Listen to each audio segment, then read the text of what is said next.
Teus filhos sabem que não falharás. Vamos cantar este hino e depois nós vamos para o estudo da palavra de Deus.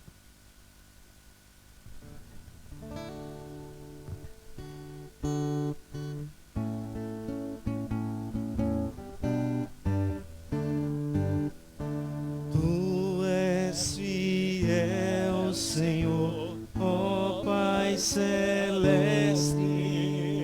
Teus filhos sabem que não falharás. Nunca mudaste, tu nunca faltaste. Tal como eras, tu sempre serás. Tu és fiel, Senhor. Tu és fiel, Senhor. Dia após dia, com bênção sem fim. Tua mercê nos sustenta e nos guarda. Tu és fiel, Senhor, fiel assim. Flores e frutos, montanhas e mares, solo, estrelas brilhando nos céus. Tudo criaste na terra e nos ares, para louvar-te, Senhor, que és fiel. Tu és fiel, Senhor. Tu és fiel, Senhor. Dia após dia, com bênção sem fim. Tua mercê nos sustenta e nos guarda. Tu és fiel, Senhor, fiel assim. Pleno perdão tu dás, que segurança. Cada momento me guia, Senhor. E no porvir, ó que doce esperança, desfrutarei do teu rico favor. Tu és fiel, Senhor. Tu és fiel, Senhor. Dia após dia, com bênção sem fim. Tua mercê nos sustenta e nos guarda. Tu és fiel, Senhor, fiel assim.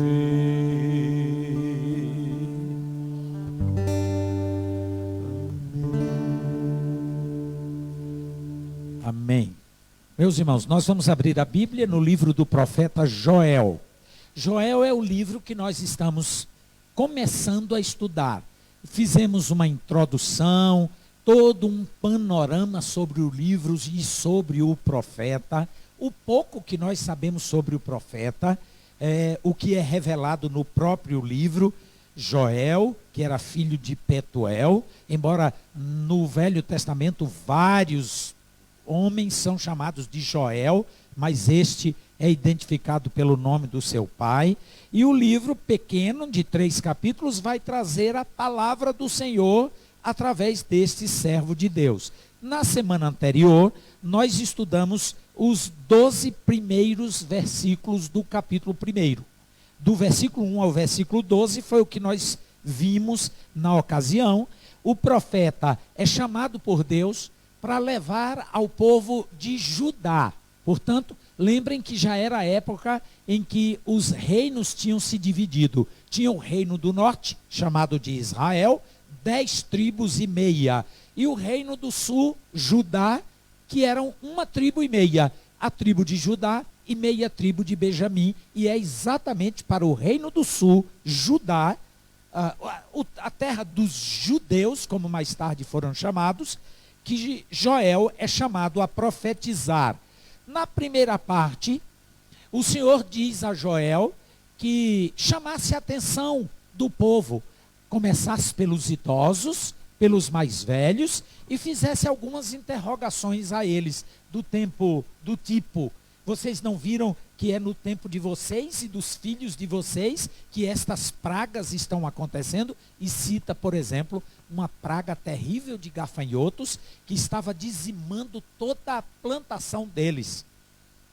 E ele cita pelo menos 4 tipos de gafanhotos. Ele diz assim: veio a praga e comeu a maior parte.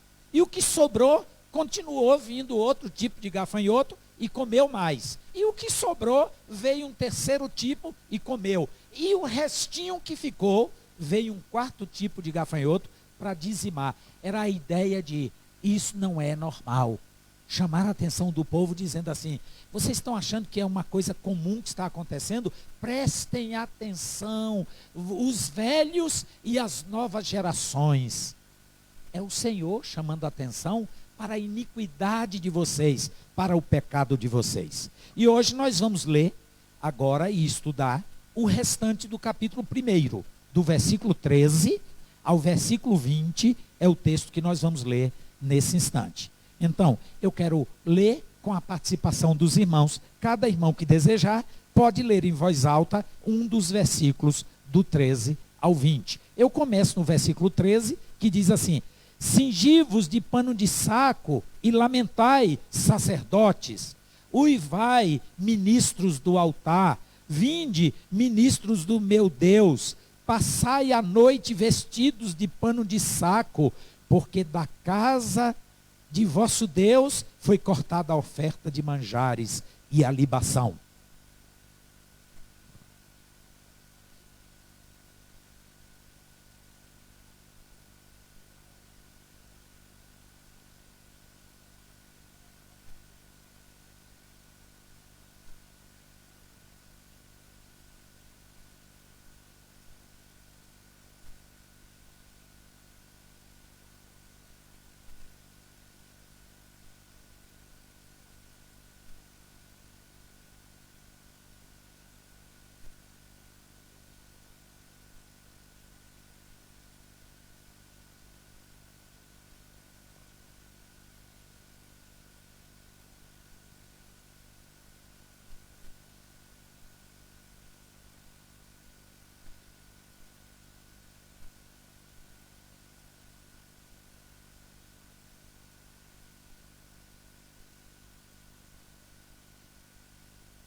Também todos os animais do campo bramam suspirantes por ti, porque os rios se secaram e o fogo devorou os pastos do deserto. Até aí, até o final deste capítulo 1, até este versículo 20 do texto. É lógico, é uma sequência do que nós vimos na primeira semana do nosso estudo. O Senhor chamando o profeta para ir lá e bradar aquele povo, chamar a atenção àquele povo que eles estavam vivendo em desobediência ao Senhor. Mas agora, nesta segunda parte, o profeta é chamado por Deus para dizer àquele povo que ainda vinha coisa pior. Pior do que aquela praga de gafanhotos que dizimava toda a produção da terra deles. O Senhor está agora usando o profeta para chamar aquele povo para colocar pano de saco e cinza. O que era que normalmente significava na antiguidade colocar pano de saco, se vestir de roupa de saco e colocar cinza sobre a cabeça? Significava quebrantamento, humilhação, arrependimento. Significava que aquele povo não estava satisfeito com a situação e, portanto, se colocava no pó, humildemente, clamando ao Senhor. E observem que o profeta agora, na primeira parte, ele chama muita atenção assim: Escutem, velhos, idosos, anciãos, patriarcas do povo, líderes das famílias. Ele vai voltar a chamar a atenção dos idosos. Mas no versículo 13, de quem é que ele chama a atenção? Olhem aí, é fácil de ver. A quem é que que o profeta está chamando a atenção para clamar? Aos sacerdotes. Aos sacerdotes, como é que diz o texto? Cingivos de pano de saco, quem? E lamentai, sacerdotes. Por que ele chama a atenção dos sacerdotes? É algo óbvio. Mas por quê? Quero que os irmãos pensem. Para a gente não fazer um estudo que só eu falo e você pouco acompanha. Por que eu estou dizendo que era óbvio o motivo pelo qual ele chama a atenção dos sacerdotes, conclamando os sacerdotes a vestir pano de saco e se humilhar? Eles também estavam, mas ainda tem mais motivo. É verdade, eles também estavam no mesmo pecado. Por que, Vicente? Certo, mas por que sacerdotes? Por que ele chama a atenção dos sacerdotes? Porque os sacerdotes eram os líderes do culto para o povo. Quando o povo de Israel ia ao santuário, ia à casa de Deus para a adoração, eram eles mesmos que entravam lá no templo e ofereciam sacrifícios? Não, eles procuravam os sacerdotes. Os sacerdotes eram os ministros que oficiavam diante do altar. A linguagem que ele vai usar aí, no início desse texto, olha como ele diz: cingivos de pano de saco e lamentais, sacerdotes, uivai, quem? Quem eram os ministros do altar? Os mesmos sacerdotes. Aí, na verdade, ele vai usar 3 chamativos para as mesmas pessoas. Ele chama primeiro de sacerdotes, depois ele chama ministros do altar, e na sequência do mesmo versículo, ministros de Deus. Por que eles têm esses nomes? Por que é que o profeta, ou a palavra que Deus mandou o profeta dar, usa esta linguagem literária, alterna, e chama assim, sacerdotes, ministros do altar e ministros de Deus? Porque, na verdade, como eu acabei de falar, quando o povo vinha trazendo suas oferendas, eles entregavam nas mãos dos sacerdotes, e os sacerdotes ficavam lá em pé diante do altar e ofereciam as ofertas. Por isso eles são chamados de ministros do altar. E depois ele chama, em terceiro lugar, ministros de Deus. Porque o sacerdote em Israel oficiava perante o altar. De quem era o altar? De Deus. Então eles eram ministros de Deus. Então, é neste sentido que o profeta está chamando com grande ênfase para que os líderes espirituais daquele povo, para que eles se colocassem como exemplos para o povo, numa atitude de humildade, colocando-se de pano de sacos. Eu estava lendo o comentário de João Calvino, e João Calvino diz que há uma dúvida entre os intérpretes sobre esta expressão cingivos, porque ele diz assim: cingir-se na Bíblia, no Antigo Testamento, pode significar 2 coisas. Se tomar emendado cingivos de pano de saco, pode ser uma referência a isso que nós já comentamos, a ele conclamando os sacerdotes a se humilharem e se vestirem. Mas um outro sentido para a expressão cingir-se pode significar: andem rápido, tenham pressa. Ou seja, a ideia é, lembram lá em Êxodo, quando Deus fala a Moisés para instruir o povo de Israel no dia anterior ao Êxodo, porque o Senhor diz que durante a noite a morte estaria assolando o Egito, mas aquelas casas dos hebreus, protegidas pelo sangue do Cordeiro, o anjo passaria sobre.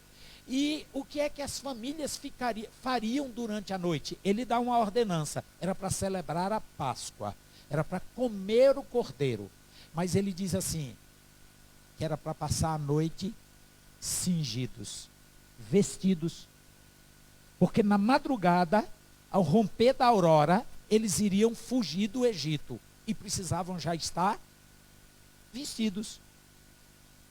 Normalmente a gente não... Aí vai do hábito de cada um. Tem gente que dorme com pijama, tem gente que dorme com uma camiseta, as mulheres com uma camisola, alguma coisa assim. Não é normalmente a roupa com que a gente levanta e sai para ir cuidar da vida, não é verdade? Então, a ideia dos cingivos é: ponha uma roupa para apressar-se, embora no texto ele esteja fazendo associação do cingir-se com o de quê? Para se cingir, que tipo de roupa? Já falamos, pano de saco, que era sinal de humilhação. E quando eu ouço assim, que os estudiosos mais profundos, obviamente, do que eu, ficam entendendo que o texto pode significar duas coisas, sabe como é que normalmente eu faço? Eu tiro a média, eu misturo as duas. Eu acho que pode significar: o dia se aproxima, então andem rápido. Cingivos. Agora, cingivos de quê? Aí a gente pega a outra, de humilhação. Reconheçam o pecado de vocês e andem ligeiro. Por quê? Vamos ver o prosseguimento do texto? Então, ele vai dizer que é para comungar um santo jejum, porque no versículo 15 diz: ah, que dia! Porque o dia do Senhor está longe. É isso que diz o texto? Porque está perto e vem como assolação do Todo-Poderoso.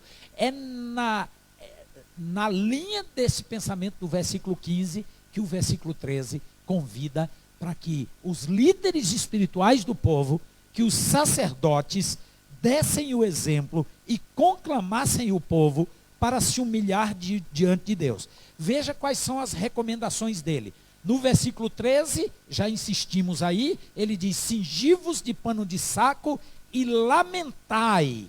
E lamentai. A ênfase nesse lamentai prossegue no versículo dizendo: uivai. É para dar ênfase, não é? O que é uivar? De fato é um choro que imite até os animais do campo.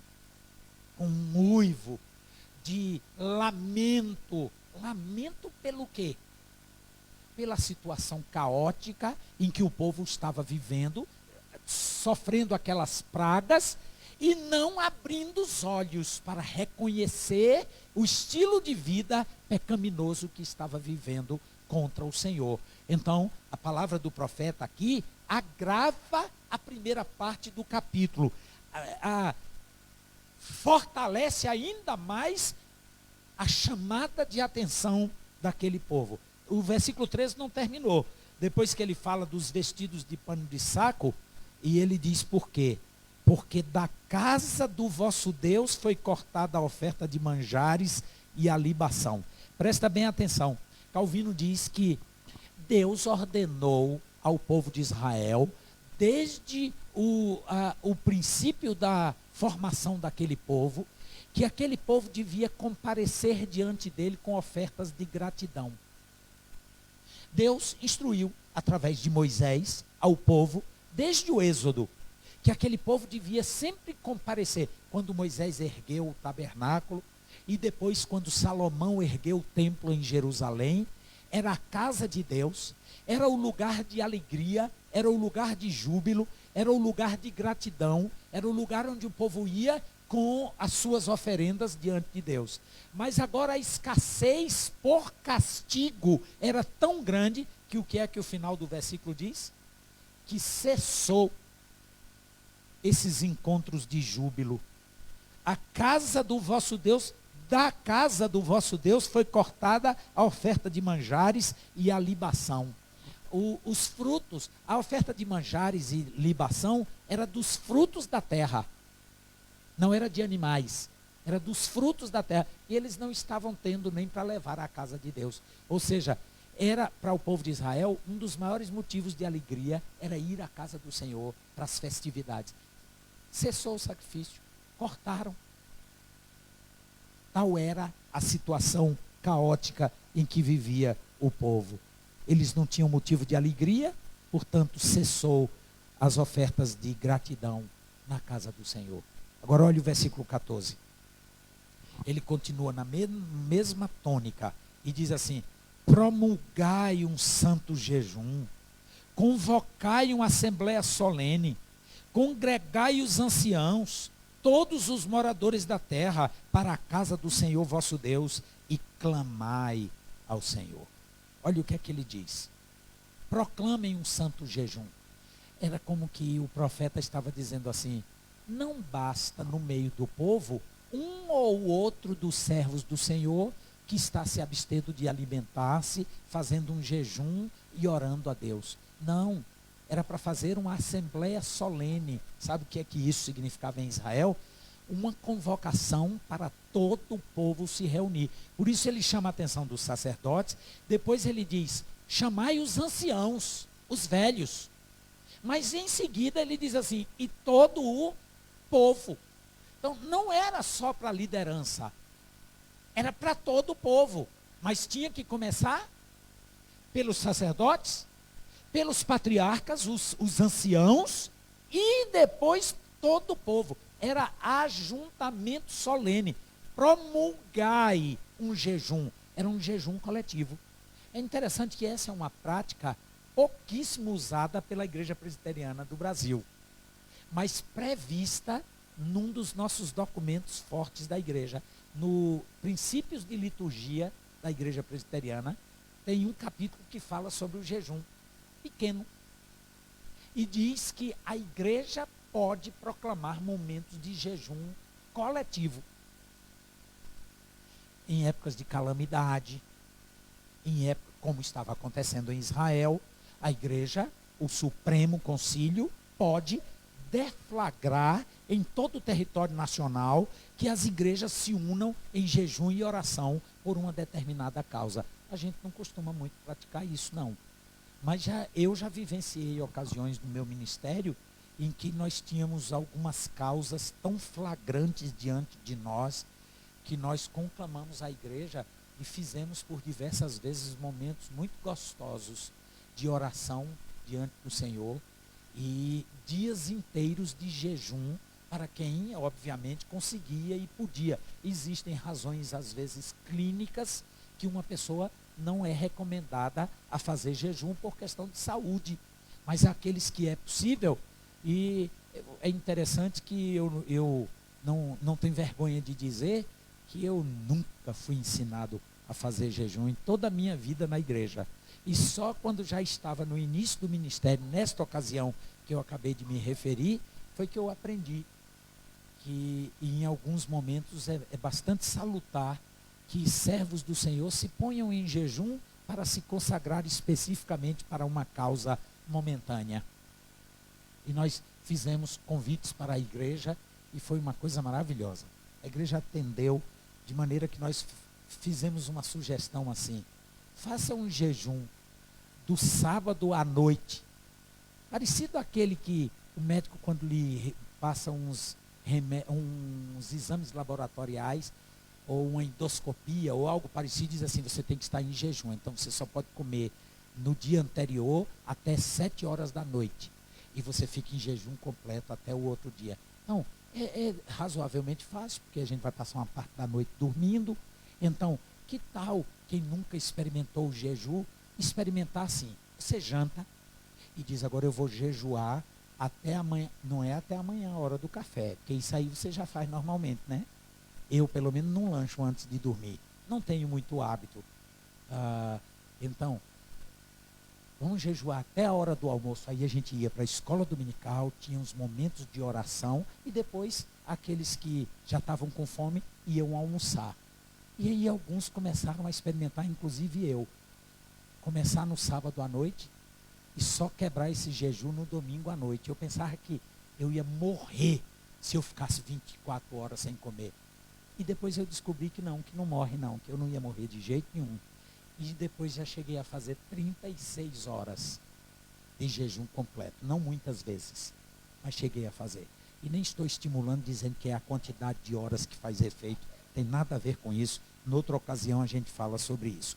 Mas aqui no texto, então, o profeta está chamando a atenção do povo para um jejum coletivo, porque ele diz: promulgai. Se fosse individual, Se fosse para alguns irmãos, não havia uma convocação solene. Então ele diz: promulgai um santo jejum, convocai uma assembléia solene, congregai os anciãos, todos os moradores desta terra, para a casa do Senhor vosso Deus, e clamai ao Senhor. Ele está chamando o povo para um quebrantamento, está conclamando o povo para se prostrar diante de Deus. Por quê?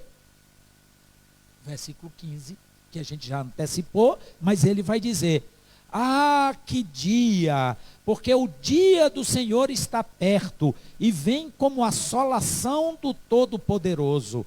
O que o profeta está dizendo é: vocês não já estão sofrendo com estas pragas de gafanhoto e outras coisas mais que assolam as vossas plantações? Os terreiros de vocês estão vazios, os armazéns de vocês não têm cereal para colocar. Então, quebrantem-se diante do Senhor, porque o dia do Senhor será pior. Ora, o povo de Israel esperava o dia do Senhor como um dia de resgate, como um dia de restauração da sorte de Israel. Mas o profeta diz assim: o dia do Senhor vem, está perto e vem como assolação. O que é assolação? O que é?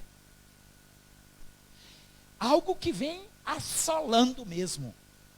Algo que vem destruindo toda a oposição que estiver pela frente. O dia do Senhor vem, Todo-Poderoso, vem como assolação, diz o profeta. Continua no versículo 16. Acaso não está destruindo o mantimento diante dos... Destruído o mantimento diante dos vossos olhos? Ele chama a atenção do pessoal para dizer assim: vocês não estão vendo? Está na cara de vocês e vocês não estão se tocando que alguma coisa extraordinária está acontecendo. Isso não é normal. É mais ou menos isso que ele está dizendo. Acaso não está destruído o mantimento diante dos vossos olhos? E da casa do nosso Deus a alegria e o regozijo?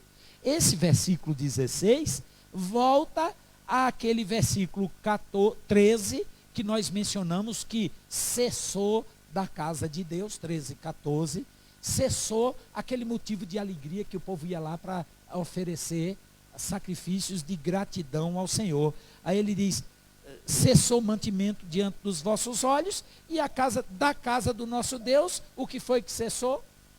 O regozijo, a alegria. Acabou.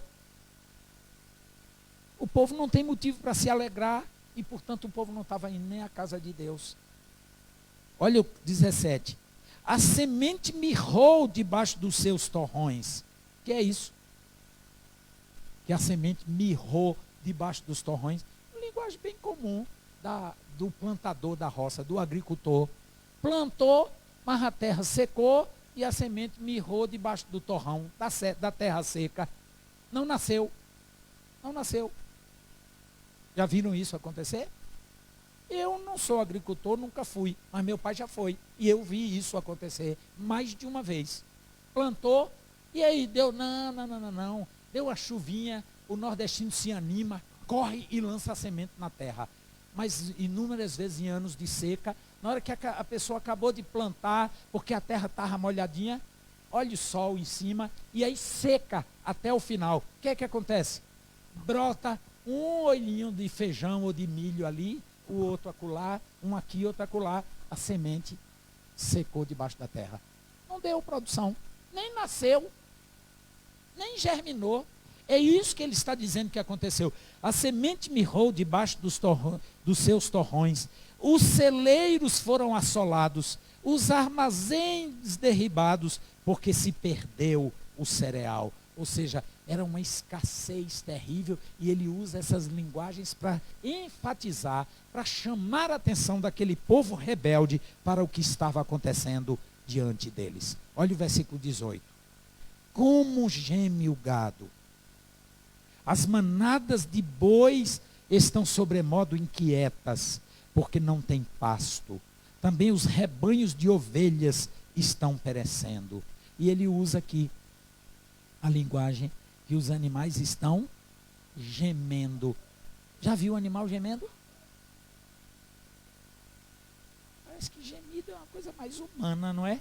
Mas ele usa essa linguagem humana para o sentimento que os animais estavam tendo pela escassez. Não tinha nos pastos alimento. E nós nordestinos sabemos o que é isso. Eu já vi anos de seca na minha região e ver o gado definhar, ficar aquela carcaça em pé, aquelas vacas que é couro e osso. E vi inúmeras vezes caírem de fraqueza e não conseguirem levantar, morrerem.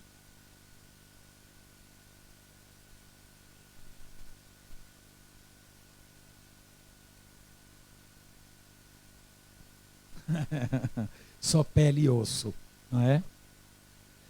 Ok, mas a gente não vê muito assim, no sentido literal, um gemido dos animais. Mas certamente Deus, por meio do profeta, chamando a atenção daquele povo, dizendo: os animais gemem e vocês não se tocam. Parece que os animais são mais sensíveis do que vocês. Os animais que não têm o discernimento que o ser humano tem. Vocês estão sofrendo tudo isso como consequência do pecado de vocês. E vocês não estão voltando a atenção para Deus. Os animais no campo gemem pelo que está acontecendo. E vocês não estão se importando. É como que o profeta diz assim: já que vocês são insensíveis, já que vocês têm o coração tão duro, aí o versículo 19 vem. Ele diz assim: a ti, ó Senhor, quem clama? Quem é que clama? Segundo o versículo 19. É o povo?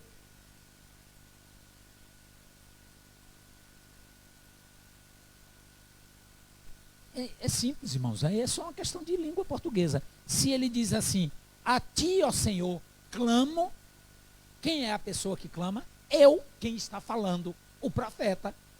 Então é como que o profeta diz: já que vocês não clamam, clamo eu. A ti, ó Senhor, clamo. Porque o fogo consumiu os pastos do deserto e a chama abrasou todas as árvores do campo. Ele usa mais uma citação. Até no deserto, deserto já é seco, mas em determinadas épocas do ano surgia uma vegetação. Mas aí o fogo queimou e não havia escapatória para eles. Aí o profeta toma a dianteira e diz: a ti clamo, ó Senhor. E o versículo 20, e também todos, quem é que com ele clama? Porque ele diz: a ti clamo no 19, e no 20 diz: também todos os animais do campo, e qual é a linguagem que ele usa agora?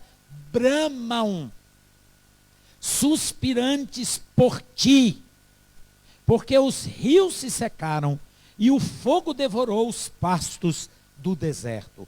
A ênfase é a mesma, 19 e 20, o profeta está usando os animais, é como que ele está dando personalidade aos animais, como se os animais estivessem deliberadamente clamando a Deus, já que o povo não clamava. Não é a mesma coisa, não se trata da mesma questão, mas a figura de linguagem é parecida com aquela quando receberam Jesus em Jerusalém: Hosana ao que vem, quando alguns fariseus reclamaram e disseram: manda calar, porque eles estão... Aí Jesus disse: se eles se calarem, até as pedras clamarão. Mas na verdade, pedra clama? Pedra é um ser inanimado, mas Jesus usou uma figura de linguagem para dizer assim: se os seres humanos se recusarem a exaltar a Deus, até as pedras, Deus vai fazer clamar a Ele. No caso aqui, o profeta, ele está dizendo: esse povo rebelde não recorre ao Senhor, esse povo rebelde não clama ao Senhor, os animais estão fazendo. Os animais bramam por ti. Ele usa essa linguagem. Ele não está dizendo assim: os animais berram de fome. Não é simplesmente isso que ele está dizendo. É muito mais do que isso. Ele está dizendo que os animais são mais sensíveis do que um homem de coração endurecido. E é ou não é? É mesmo. Os animais são, na maioria das vezes, mais sensíveis do que um homem endurecido pelo pecado, do que um homem rebelde, do que um homem distante de Deus. Então, nesses versículos 19 e 20, o profeta encerra o capítulo chamando e dizendo: clamo ao Senhor, eu clamo ao Senhor. Vocês não clamam? Eu clamo. E também os animais do campo clamam e bramam por ti. É como que os animais percebem o que os homens não percebem. Percebe o que está por vir, percebe que o dia se aproxima, que o dia que virá com assolação. E nós sabemos que os animais foram dotados por Deus de alguma sensibilidade instintiva, não é? Os animais não sabem quando vai chover? Eles pressentem. As formigas, é um alvoroço quando elas sabem que está chegando a temporada de chuva. Elas são avisadas por Deus, e aí elas começam a cortar folha e carregar lá para os seus ninhos. E outros animais mais, eles têm a forma de expressão. E aqui o profeta então está usando estes animais para chamar a atenção àquele povo. Eu concluo assim: é uma vergonha para o povo que se chama povo do Senhor viver de uma maneira tão insensível aos avisos de Deus, de maneira que os animais estão dando lição ao povo de Deus, de como clamar ao Senhor, de como ansiar pelo Senhor, porque muitas vezes o povo de Deus não faz. O povo de Israel não o fez em alguns momentos, neste momento que o profeta Joel está sendo usado por Deus para chamar a atenção desse povo. Não para aqui. No capítulo 1, o alerta do profeta. Vai entrar pelo capítulo 2, que quarta-feira que vem, com a graça de Deus, nós vamos prosseguir. Você pode olhar que ele já começa dizendo: tocai trombeta em Sião, dai voz de rebate no meu santo monte. Ou seja, alerta esse povo. Era um costume deles terem em cada cidade, em cada arraial, um atalaia, um vigilante. Ficava nas torres das cidades. Quando tinha perigo, quando tinha um inimigo vindo, o que é que eles faziam?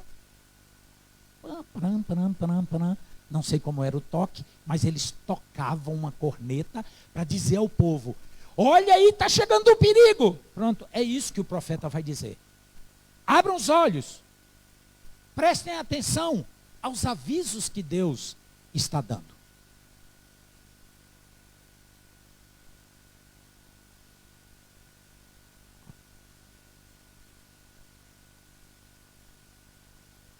É verdade.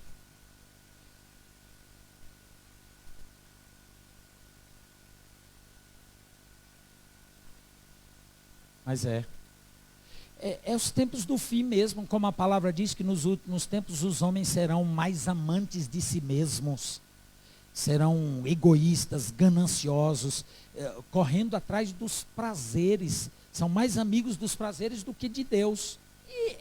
E isso é um retrato da atualidade? Sem dúvida alguma. Então o povo do Senhor sabe disso? Está se apercebendo disso? Então devemos abrir os olhos e atender ao que o Senhor está chamando, para colocarmos pano de saco e para proclamarmos um jejum e clamarmos ao Senhor pela sua misericórdia. Eu tenho dito e digo de vez em quando aqui para a igreja, quando chamo os irmãos para orarmos pelo Brasil, eu sempre me recordo e me dá vontade hoje eu não disse, mas me dá vontade de dizer assim: e quando orarmos pelo Brasil, é bom nós estarmos lembrados que o Brasil não merece nada. Nós somos um país idólatra, nós somos um país que tem tantos deuses, como eu preguei domingo à noite, que tem busca tantos santos, mas não busca diretamente a Deus. Um povo que cultua o diabo,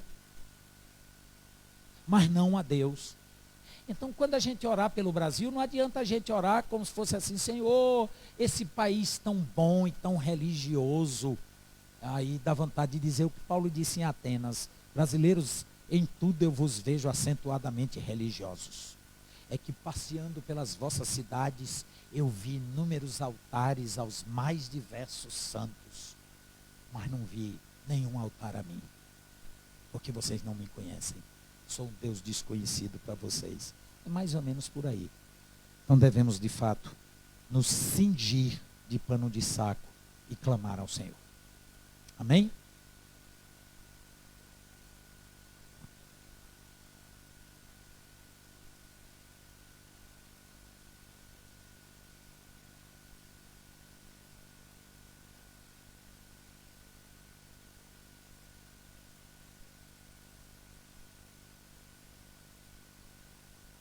Aham.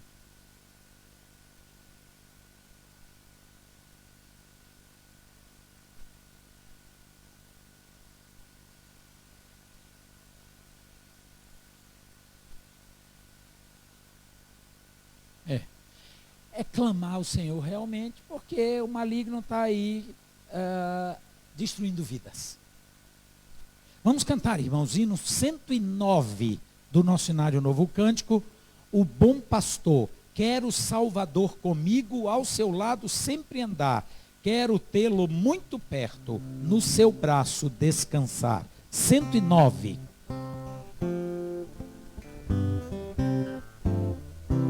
Quero Salvador comigo, Ao seu lado sempre andar.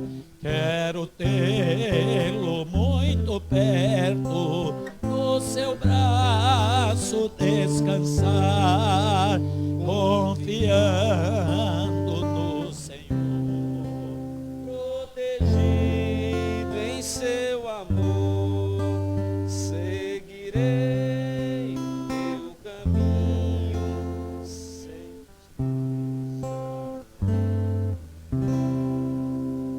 Quero Salvador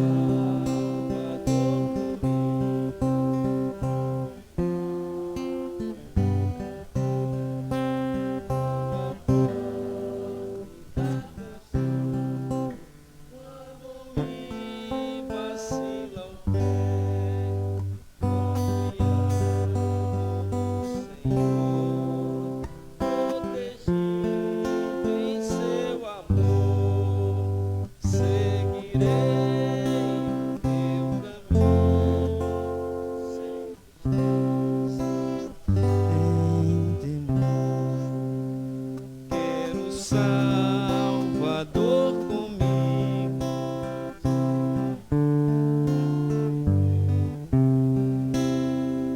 através das sombras, no desgosto e no prazer, confiando no Senhor, protegido em seu amor, seguirei o meu caminho sem tristeza e sem temor. Quero Salvador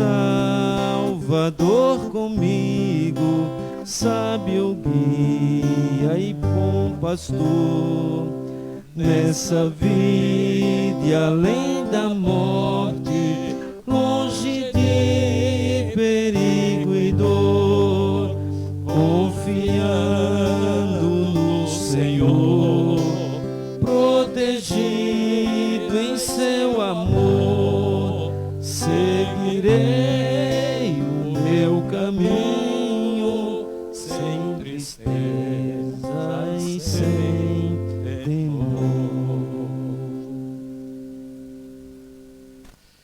Meus irmãos, nós vamos orar, concluindo este culto ao nosso Deus. Nosso Deus querido, nosso Pai amado, nós te agradecemos porque o Senhor nos deu na noite de hoje a oportunidade de nos reunirmos com outros irmãos para trazermos as nossas orações ao Senhor. E nós já de antemão agradecemos, ó Deus, porque tu ouves as nossas orações. Os pedidos que aqui foram colocados diante da tua igreja, nós suplicamos, ó Deus, que o Senhor os atenda conforme a tua santa vontade, conforme o teu querer que é sábio e que é perfeito. Também, Senhor Deus, agradecemos porque o Senhor nos deu a oportunidade de estudarmos a tua palavra com foco naquilo que podemos aprender, aplicando a tua palavra num texto histórico do momento em que viveu o povo de Israel mas como o Senhor falou àquele povo por boca do profeta Joel, e o Senhor quer falar a nós pelos mesmos exemplos, chamando a nossa atenção, para que chamemos a atenção do nosso povo, para que se volte para ti, porque virá e está próximo o dia da grande assolação, o dia do Senhor, onde haverá separação entre as tuas ovelhas e os bodes da perdição. Ó Deus amado, abre os nossos olhos, quebranta os nossos corações, guia os nossos passos em teus caminhos. É em nome de Jesus, teu Filho, nosso Redentor, que nós oramos. Amém. Amém. Assim nós concluímos, meus irmãos, este culto, desejando que Deus abençoe a cada um. Lembrando aos irmãos, nossas programações funcionando normalmente durante este final de semana, apesar do Brasil estar tendo carnaval, escola dominical normal, o culto da noite também da mesma forma, normalmente no horário de sempre. Que Deus abençoe aos irmãos.